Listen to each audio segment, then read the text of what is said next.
بسم اللہ الرحمن الرحیم۔ السلام علیکم دوستو، آج ہم انشاءاللہ بفضل خدا حضرت عمر فاروق کا دور حکومت قسط نمبر 22 کے ساتھ آج حاضر ہیں۔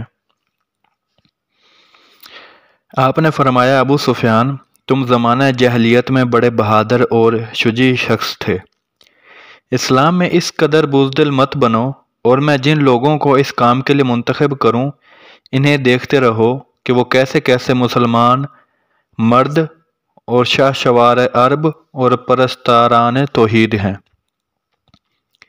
جس وقت تم انہیں دیکھ لو گے تو تمہیں معلوم ہو جائے گا کہ یہ وہ لوگ ہیں جنہوں نے اپنے آپ کو باری تعالیٰ کے راستے میں وقف کر دیا ہے، اور سوائے باری تعالیٰ جل جلالہ کی خوشنودی کے ان کا کوئی اور منشا نہیں ہے۔ انہی کی رضا میں لڑتے ہیں اور انہی کے راستے میں مرد میدان ہو کر سینہ سپر ہوتے ہیں۔ باری تعالیٰ جل جلالہ جب ان کے دلوں کا حال جانتے ہیں، باری تعالیٰ ارحم الراحمین پر ان کا حق ہے، اور انہیں ان کے قلوب کا صدق معلوم ہے، تو اگرچہ وہ دہکتے ہوئے انگاروں میں بھی کود پڑیں، باری تعالیٰ جل جلالہ ان کا یہ حق ہے کہ وہ ان کی مدد فرمائیں گے۔ حضرت ابو سفیان نے کہا کہ یا ابا سلیمان، واقعی بات تو یہی ہے جو آپ نے فرمائی۔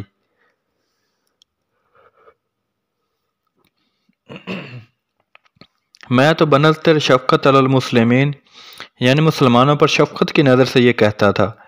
اگر آپ کو یہی منظور ہے تو 60,000 نصرانی عربوں کے لیے کم از کم 60 آدمی روانہ کر دیجئے۔ حضرت ابو عبیدہ بن جراح نے فرمایا، ابو سلیمان، ابو سفیان کا مشورہ واقعی مناسب معلوم ہوتا ہے۔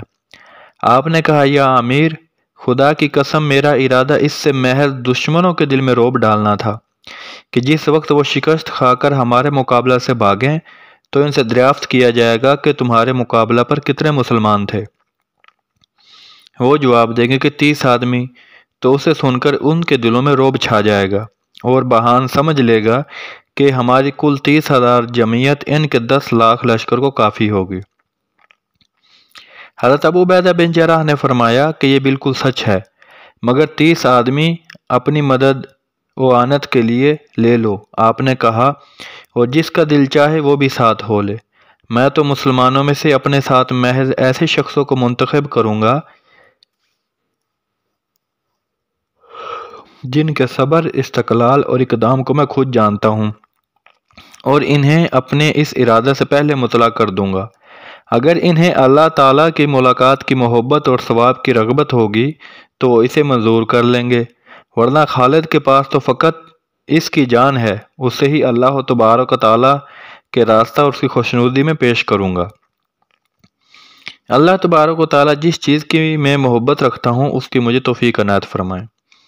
حضرت عبداللہ بن عمر کہتے ہیں کہ جانبازان اسلام میں سب سے پہلے حضرت خالد بن ولید نے حضرت زبیر اور اس کے بعد حضرت فضل بن عباس کو منتخب فرمایا۔ پھر آپ نے فردن پورے 30 صحابہ اکرام کو منتخب فرمایا۔ واقدی رحمۃ اللہ علیہ کہتے ہیں کہ حضرت خالد بن ولید نے جن جن اشخاص کو منتخب کیا تھا میں نے انہیں مختصر کر کے بیان کیا، اور چونکہ آپ نے آواز دینے میں حضرت انصار رضوان اللہ تعالیٰ علیہم اجمعین کو مقدم فرمایا تھا، اس لیے میں نے بھی بیان کرنے میں انہیں مقدم رکھا ہے۔ جب آپ نے زیادہ تر انصاری کو ہی پکارنا شروع کیا اور اکثر انہی کا آپ انتخاب کرنے لگے تو حضرت انصار رضوان اللہ تعالیٰ علیہم اجمعین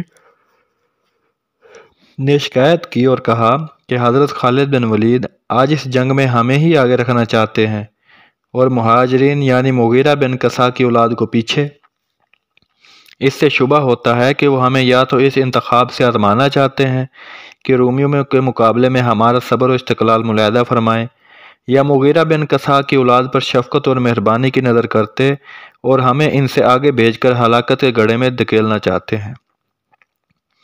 جس وقت آپ نے یہ کلمات سنے تو آپ گھوڑے کو ایڑ لگا کر ان کی طرف چلے اور ان کی جماعت کے بیچ میں کھڑے ہو کر اس طرح فرمانے لگے کہ یا اولاد عامر، خدا کی قسم میں نے تمہیں اس کام کی طرف جسے اپنے واسطے پسند کیا ہے محض اس لیے دعوت دی ہے کہ تمہارے دلوں میں ایمان راسخ ہو چکا ہے، اور مجھے تم پر نیز تمہارے ایمان پر پورا اعتماد و یقین ہے۔ انصار نے کہا یا ابا سلیمان، واقعی آپ نے سچ فرمایا۔ اس کے بعد اکثر انصار نے تاکہ دل صاف ہو جائیں اور کوئی کدورت باقی نہ رہے بڑھ کر آپ سے مصافحہ کیا۔ واقدی رحمۃ اللہ علیہ کہتے ہیں کہ سب سے آگے آپ نے حضرت حاتب بن عمر رضی اللہ تعالیٰ عنہ کو آواز دی۔ حاتب بن عمر رضی اللہ تعالیٰ عنہ سب سے آخر میں اپنا نام سن کر بے حد غصہ ہوئے اور ان کا چہرہ تمتمانے لگا۔ انہیں اپنے بھائی سہیل سے اسلام میں بہت زیادہ عداوت تھی اور وہ رسول اللہ صلی اللہ علیہ وسلم سے اکثر کہا کرتے تھے کہ یا رسول اللہ، اگر میں اپنے بھائی سہیل کے قتل کرنے پر قدرت پالوں گا تو اسے فوراً ضرور قتل کر دوں گا۔ رسول اللہ یہ سن کر اس کے حسن ایمان پر تعجب فرمایا کرتے تھے۔ واقعہ یرموک کے روز جب حضرت خالد بن ولید نے ان کے بھائی حضرت سہیل کو پہلے آواز انہیں نے بعد میں دی تو بے حد شرم اور آر آئی اور حضرت خالد بن ولید کے پاس پہنچ کر ان سے کہنے لگے کہ یا ابن ولید، آپ کو ابن عامر کے خاندان سے ہمیشہ عداوت رہی ہے۔ آپ جسے مقدم ہونا چاہیے تھا اسے مؤخر کرتے ہیں اور جسے مؤخر ہونا چاہیے تھا اسے مقدم۔ اس سے معلوم ہوتا ہے کہ آپ نے دانشتہ ہمیں چھوڑ کر ہمارے غیروں کو ہم پر مقدم کیا ہے۔ حضرت امیر المومنین عمر بن خطاب کی رائے اور تجویز آپ کے متعلق بالکل صائب تھی۔ آپ اپنی دلیری، جواں مردی اور شجاعت پر ناز کرتے تھے اور چونکہ آپ کے ہاتھ سے باری تعالیٰ جل جلالہ نے فتوحات کرائی ہیں، اس لیے خود کو شجیع اور دوسروں کو اپنے سے حقیر اور کم سمجھتے ہیں۔ اگر مجھے باری تعالیٰ جل جلالہ خوف نہ ہوتا، حالانکہ مومنین قانتین اللہ تبارک و تعالیٰ پر پورا بھروسہ رکھتے ہیں، تو میں اپنے گھوڑے کی راس آپ کے گھوڑے کی راس کے ساتھ ملا کر کافروں کے مقابلہ میں آپ کے دوش بدوش لڑتا، اور اس وقت مسلمان اچھی طرح دیکھ لیتے کہ مشرکین کا مقابلے میں جہاد فی سبیل اللہ کے اندر ہم دونوں میں سے استقلال کے ساتھ کون لڑتا ہے۔ آپ کو یہ سن کر بے حد غصہ آیا اور آپ انہیں مخاطب کر کے کہنے لگے، تم جیسے لوگوں کو یہ ایسی ایسی باتیں کہنے کی ایک عام بات ہو گئی ہے۔ دراصل تمہاری زبانیں بہت بڑھ گئی ہیں اور یہ اس زبان درازی کا ہی نتیجہ ہے کہ حضرت عمر بن خطاب کی بارگاہ مولا میں تم لوگوں نے میرے متعلق ملائم اور ناملائم الفاظ کہہ کر انہیں مجھ سے بدظن کر دیا ہے۔ مجھے اس کے متعلق تو کوئی معلوم نہیں کہ آپ لوگوں کو میرے متعلق ایسا کہنے میں کوئی گناہ ہے یا نہیں، البتہ اتنا میں ضرور جانتا ہوں کہ باری تعالیٰ جل جلالہ کی طرف سے یہ میری ایک آزمائش ہے کہ آپ جیسے حضرات کی زبان سے ایسے کلمات جاری کرا کر وہ میرے صبر و استقلال کو آزمانا چاہتے ہیں۔ میں ان کی بارگاہ بے نیازی میں درخواست کرتا ہوں کہ وہ مجھے نیک راستہ، ہدایت اور سلامتی کی، تاکہ میرے دل سے شیطان کا ننگ اوار اور زمانہ جاہلیت کا غصہ دور ہو جائے۔ اس کے بعد آپ نے فرمایا، حاتب، خدا کی قسم، اب اس گفتگو کے بعد اگر تم میرے رخساروں پر اپنے پیر بھی رکھنا چاہو تو مجھے کبھی بھی اس عاجزی کے باعث جو مجھے خدائے قدوس و توانا اور برتر کی درگاہ اور حبیب مصطفیٰ صلی اللہ علیہ وسلم کی اطاعت میں حاصل ہے، کسی قسم کا عذر یا رنج نہ ہوگا۔ تمام مسلمان آپ کا یہ قول سن کر آپ کو استحسان اور باری تعالیٰ کے شکر گزاری کا ایک مجسمہ سمجھنے لگے، اور حضرت ابو عبیدہ بن جراح کا دل یہ درد بھری صداقت سن کے بھر آیا۔ آپ رونے لگے۔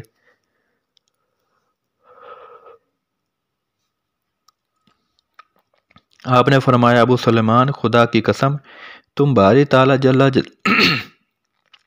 جلالہ کی شکر گزاری میں ایک یکتا شخص ہو۔ اس کے بعد آپ کھڑے ہوئے اور حضرت حاتب کا ہاتھ پکڑ کر حضرت خالد بن ولید کے ہاتھ میں دے دیا۔ حضرت حاتب رونے لگے اور دونوں حضرات نے آپس میں مصافحہ کر لیا۔ حضرت ابو عبیدہ بن جراح نے فرمایا، مجھے امید ہے کہ آپ دونوں حضرات آپس میں بھائی بھائی بن گئے ہوں گے اور ایک دوسرے کے دل میں کسی قسم کا کوئی بغض نہیں رکھا ہوگا۔ واقدی رحمۃ اللہ علیہ کہتے ہیں کہ جب حضرت خالد بن ولید نے مسلمانوں میں سے 60 ایسے سوار منتخب کر لیے جن میں ہر فرد اگر تنہا ایک لشکر کا مقابلہ کرے تو تمام لشکر کے دانت کھٹے کر کے رکھ دے، تو آپ نے انہیں مخاطب کر کے فرمایا، یا انصار، یہ لشکر جو تمہارے مقابلے کو آیا ہے، اللہ تعالیٰ تم پر رحم فرمائے، میرے ساتھ مل کر اس پر حملہ کرنے میں تمہاری کیا رائے ہے؟ یہ لوگ تم ہی جیسے عرب ہیں، تم ان کو اچھی طرح جانتے اور پہچانتے ہو۔ اگر ان کے مقابلے میں تم نے صبر و استقلال سے کام لیا تو یاد رکھو کہ اللہ تبارک و تعالیٰ تمہارے صبر کو دیکھ کر تمہاری تائید فرمائیں گے، اور تم ان عربوں کو شکست دے دو گے، اور جب تم نے انہیں ہزیمت دے کر بھگا دیا تو اس تمام لشکر پر تمہارا رعب چھا جائے گا، اور وہ پشت دکھا کر نامردوں کی طرح یہاں سے بھاگ جائیں گے۔ انہوں نے کہا، ابا سلیمان، ہم آپ کے ساتھ ہیں، آپ چاہے جس طرح لڑیے، واللہ ہم اپنے دشمنوں سے اللہ جل جلالہ کی ذات اور اس کی تائید و قوت پر بھروسہ کر کے ان لوگوں کی طرح جو اللہ تعالیٰ کے دین کی مدد کے لیے لڑتے ہیں نہایت جاں بازی اور قوت کے ساتھ مقابلہ کریں گے، اور طلب آخرت میں اپنی جانیں تک اڑا دیں گے۔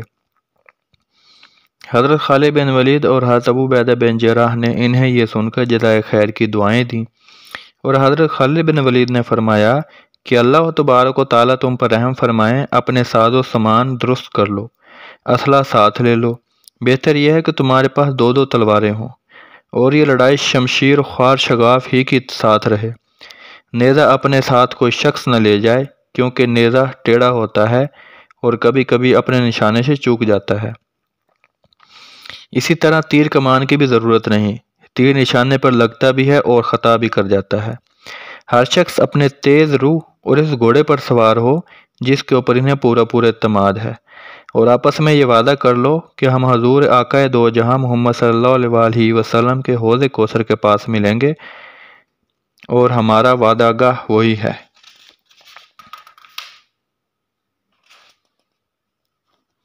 کہتے ہیں کہ یہ سن کر تمام حضرات اپنی اپنی فردگاہوں میں اپنے ساز و سامان درست کرنے اور اپنے اہل و عیال سے رخصت ہونے تشریف لے گئے۔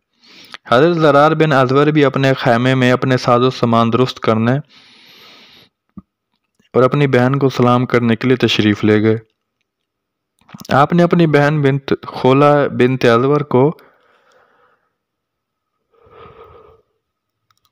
پہلے سلام کیا اور پھر اپنی زرہ پہننے لگے۔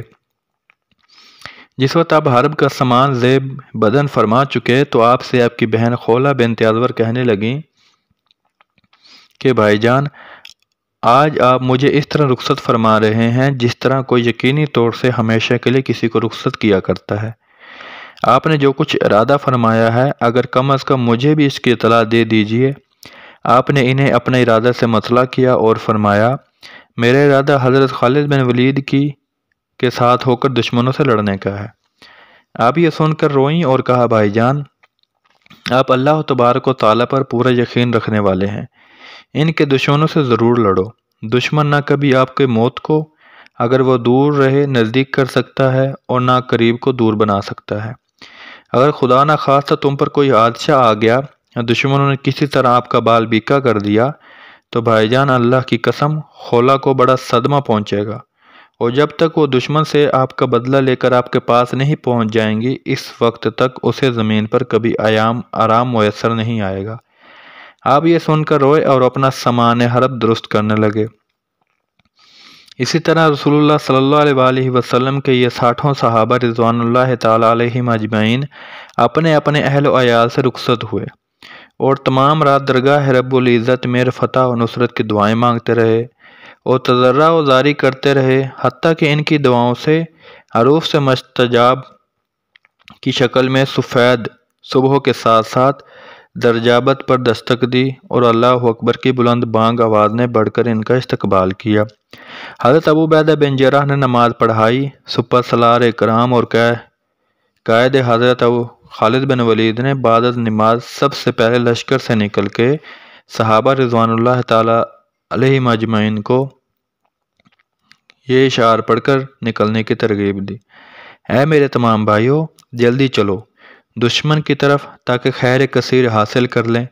ہم اس سے نیکی اور نجات کی امید رکھتے ہیں، کیونکہ ہم اس کے بدلے میں اپنی جانوں کو خرچ کریں گے، اور اللہ تبارک و تعالی ہماری اصلاح فرمائیں گے اور صبح و شام ہماری مدد کرتے ہیں۔ آپ نے اسلحہ زیب تن کیا، اپنے اہل و عیال کو رخصت کیا اور یہ شعار پڑھتے ہوئے مسلمانوں کے لشکر کے آگے آگے آ کھڑے ہوئے۔ 60 صحابہ رضوان بھی ایک ایک کر کے آپ کے پاس جمع ہو گئے۔ سب سے آخر میں حضرت زبیر بن عوام تشریف لائے۔ آپ کے ساتھ آپ کی زوجہ محترمہ حضرت اسماء بن ابی بکر صدیق رضی اللہ تعالی عنہا بھی فتح و نصرت کی دعائیں مانگتی چلی آ رہی تھیں۔ جس وقت آپ اپنے بھائی جناب عبد الرحمن بن ابی بکر صدیق رضی اللہ تعالی عنہ کے پاس پہنچیں تو آپ ان سے کہنے لگیں، بھائی جان، رسول اللہ صلی اللہ علیہ وسلم کے پھوپھی زادہ سے علیحدہ نہ ہونا۔ حملے کے وقت جو یہ کریں تم بھی کرنا، اور جس طرح یہ لڑے تم بھی اسی طرح لڑنا۔ اللہ تبارک و تعالیٰ کے راستے میں کسی ملامت کرنے والے کی ملامت ہرگز نہ سننا۔ یہ کہہ کر آپ رخصت ہو گئیں۔ تمام صحابہ رضوان اللہ تعالیٰ علیہم اجمعین نے اپنے اپنے اہل و عیال کو الوداع کہا اور دشمن کی فوجوں کی طرف گھوڑوں کی راسیں اٹھا دیں۔ حضرت خالد بن ولید شیروں کے وسط میں شیر نر کی طرح چلے جا رہے تھے، حتیٰ کہ نصرانی عربوں کے مقابلے میں جا کھڑے ہوئے۔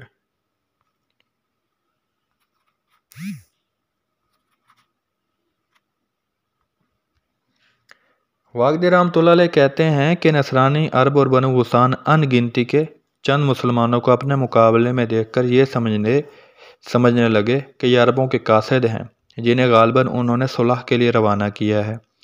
جبلہ نے نصرانی عربوں اور بنی غسان کو للکار کر آواز دی اور مسلمانوں کے مقابلے کے لیے بھڑکا کے کہنے لگا، یا آل غسان، سلیب کی مدد کے لیے دوڑو اور جن شخصوں نے ان کے ساتھ کفر کیا انہیں موت کے گھاٹ اتار دو۔ بنو غسان نے یہ سنتے ہی اپنا ساز و سامان درست کیا، اسلحہ لگائے، سلیب بلند کی اور فوجی قاعدہ کے موافق صف بندی کر کے کھڑے ہو گئے۔ سورج بھی یہ دیکھ کر بلند ہونا شروع ہوا، اس کی تیز تیز کرنیں نیزوں پر پڑیں اور ان سب کی شعاعیں ذرہ خود اور تلواروں پر چمک چمک کر آگ کی شعلوں کی طرح دمکنے لگیں، اور اس طرح یہ فوج گویا ایک آتش فشاں لشکر بن گیا۔ مسلمانوں کے مقابلے میں یہ لشکر اسی انتظار میں کھڑا ہوا تھا کہ گنتی کے یہ چند مسلمان کیا کرتے ہیں۔ حضرت خالد بن ولید نے اپنے دستہ کے وسط میں سے آگے بڑھے اور بلند آواز سے فرمانے لگے، سلبان کے بندوں، رحمان کے دشمنوں اور اے قربان کے کھانے والوں، حرب و سعان یعنی لڑائی نیزہ بازی کے لیے نکلو اور حاملان قرآن کے جوہر دیکھ لو۔ جبلہ آپ کا یہ کلام سنتے ہی فوراً سمجھ گیا کہ یہ قاصد نہیں بلکہ لڑنے والے ہیں۔ بھالا ہاتھ میں لے کر کچھ شعر پڑھتا ہوا آگے بڑھا۔ اس کے بعد اس نے کہا کہ ہمیں کون چیخ چیخ کر بلا رہا تھا اور کون لڑائی کے لیے طلب کر رہا تھا؟ حضرت خالد بن ولید نے فرمایا، میدان میں آ، میں بلا رہا تھا۔ جبلہ نے کہا، ہم لڑائی کا تمام سامان درست کر چکے ہیں اور تم ابھی وہی صلح کا خواب دیکھ رہے ہو۔ مسیح کی قسم، ہم قیامت تک صلح نہیں کر سکتے۔ تم اپنی قوم کے ساتھ واپس لوٹ جاؤ اور کہہ دو کہ ہمیں سوائے جنگ کے کسی چیز کی ضرورت نہیں۔ آپ نے اس کا یہ قول سن کر اس سے ایک تعجب کے لہجے میں فرمایا، جبلہ، کیا تو ہمیں قاصد تصور کرتا ہے؟ اس نے کہا، ہاں۔ آپ نے فرمایا، ایسا خیال تو قیامت تک بھی نہ کرنا۔ خدا کی قسم، ہم تو جنگ کے لیے آئے ہیں۔ اگر تم یہ کہو کہ تم چھوٹی سی جماعت ہو تو اللہ جل جلالہ ہمیں تم پر فتح بخشیں گے۔ جبلہ نے کہا، اے نوجوان شخص، تو نے غرور میں آ کر اپنی اور اپنی قوم کے ساتھ نہایت غلطی کی کہ چند آدمیوں کو لے کر ہمارے مقابلے کے لیے نکل آیا۔ آپ نے فرمایا، یہ خیال مت کر کہ ہم بہت کم ہیں۔ خدا کی قسم، ہمارا ایک آدمی تیرے 1000 لشکر کے مقابلے کے لیے نکلا ہے اور ہمارا باقی ماندہ تمام لشکر اس جنگ کے لیے زیادہ بے چان ہے، جو ٹھنڈے پانے کے لیے سخت مضطرب ہو۔ اس نے کہا، مخزومی بھائی، میں تمہیں بڑا عقل مند سمجھتا تھا اور تمہارے مقابلے کے لیے بڑے بڑے دلیروں کو بھیجنے کا ارادہ کر رہا تھا، مگر میں تم سے یہ ایک عجیب بات سن رہا ہوں کہ تم ہمارے مقابلے کے لیے، حالانکہ ہم سادات بنی غسان، لخم اور جذام ہیں، کل 60 آدمی لے کر نکلے ہو۔ اب اگر میں ان 60,000 سواروں کے ساتھ تم پر حملہ کر دوں تو یہ ذرا سی دیر میں تمہاری تکہ بوٹی کر کے رکھ دیں اور تمہارے میں سے کوئی شخص بھی بچ کر نہ نکلے۔ لو، میں اب حملہ کرتا ہوں۔ یہ کہہ کر اس نے غسان کو حملے کا حکم دیا۔ دوستو 22 نمبر قسط کا یہی اینڈ ہوتا ہے۔ انشاءاللہ 23 نمبر قسط کے ساتھ بہت جلد حاضر ہوں گے، اور اس میں یہی واقعہ ہوگا کہ حضرت خالد بن ولید، جو بہت زیادہ مسلمان جانتے بھی ہیں اور اس واقعے کو بچہ بچہ جانتا ہے، کہ حضرت خالد بن ولید نے اپنے صرف 60 صحابہ کے ساتھ 60,000 فوج کو شکست دی، اور کیسے دی انشاءاللہ یہ 23 نمبر قسط میں ہم آپ کو بتائیں گے۔ پلیز دوستو ویڈیو دیکھیں، کمنٹ باکس میں کمنٹ ضرور کریں، ویڈیو شیئر ضرور کریں، اور چینل کو سبسکرائب ضرور کریں۔ شکریہ۔